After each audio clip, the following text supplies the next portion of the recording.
यात्रा चली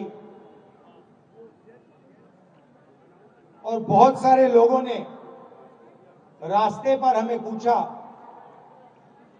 इस यात्रा का लक्ष्य क्या है और इस यात्रा को आप पैदल क्यों कर रहे हो।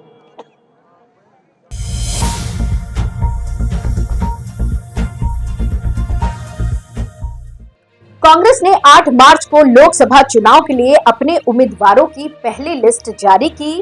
कांग्रेस ने राहुल गांधी को लोकसभा पहुंचाने के लिए एक बार फिर सबसे सेफ सीट के तौर पर साउथ का रुख किया है। वो केरल की वायनाड सीट से इस बार फिर चुनावी मैदान में उतरेंगे। हालांकि राहुल इस बार अपनी परंपरागत सीट अमेठी से चुनाव लड़ेंगे या नहीं, इस पर अभी भी सस्पेंस बना हुआ है। अब सवाल ये है कि आखिर कांग्रेस के लिए वायनाड सीट क्यों खास है। तो कांग्रेस नेताओं का मानना है कि हिंदी बेल्ट के मुकाबले कांग्रेस साउथ में ज्यादा मजबूत है और साल 2009 में परिसीमन के बाद से कांग्रेस का इस सीट पर कब्जा है।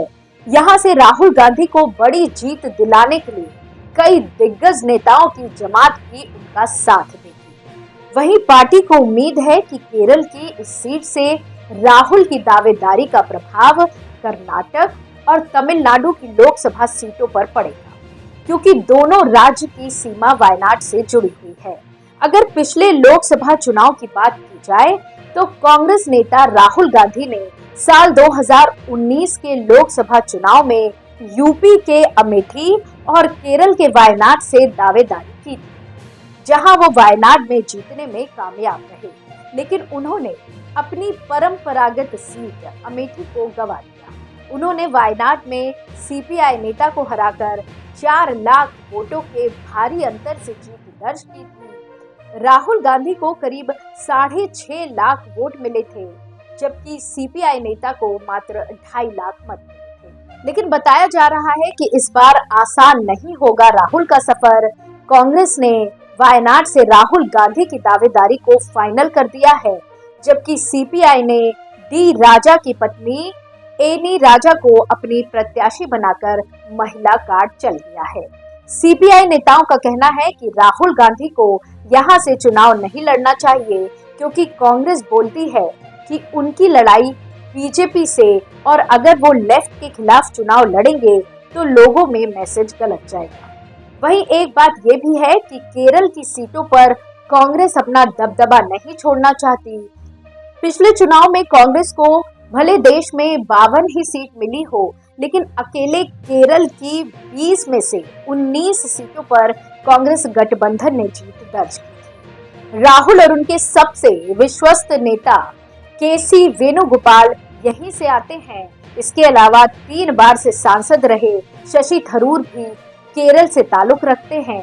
वहीं केरल में लोकसभा चुनाव में हमेशा कांग्रेस को राष्ट्रीय राजनीति की अगुवा पार्टी होने का फायदा मिला, लेफ्ट को नहीं।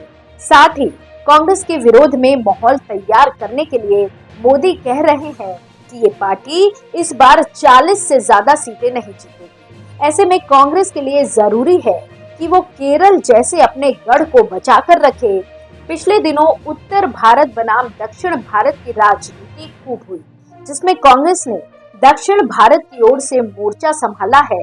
मोदी इस विषय पर थोड़ी नरमी से काम लेते हैं।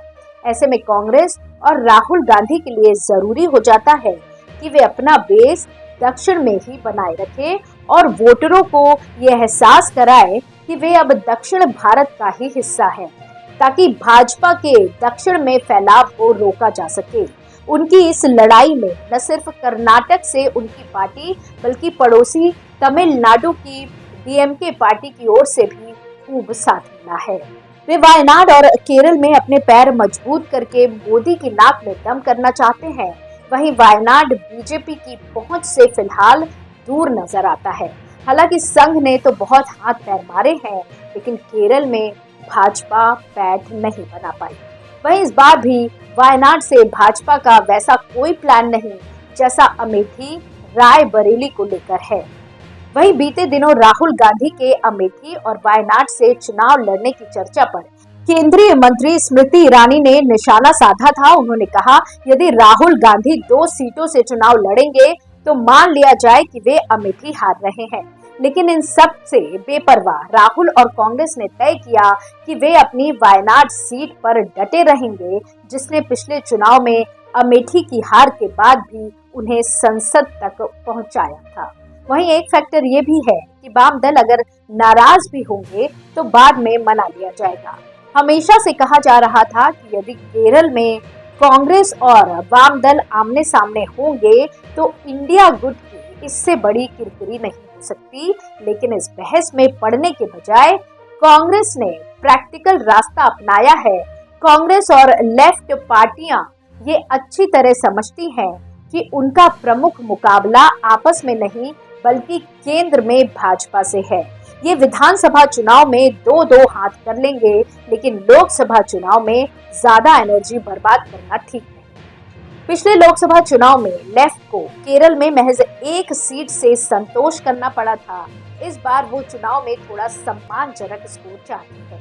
वहीं राहुल गांधी के सामने वाम दलों ने इस बार एनी राजा के रूप में मजबूत उम्मीदवार उतारा है ताकि मैच फिक्स ना लगे। लेकिन राहुल गांधी का कद और भविष्य की राजनीति को देखते हुए वोटरों के लिए फैसला करना ज्यादा मुश्किल नहीं होगा।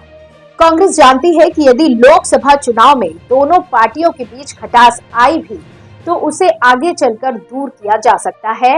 आखिर दोनों दल पश्चिम बंगाल जैसे राज्य में तो साथ साथ ही है। इसी तरह की और खबरों के लिए जुड़े रहिए एयर न्यूज के साथ। धन्यवाद।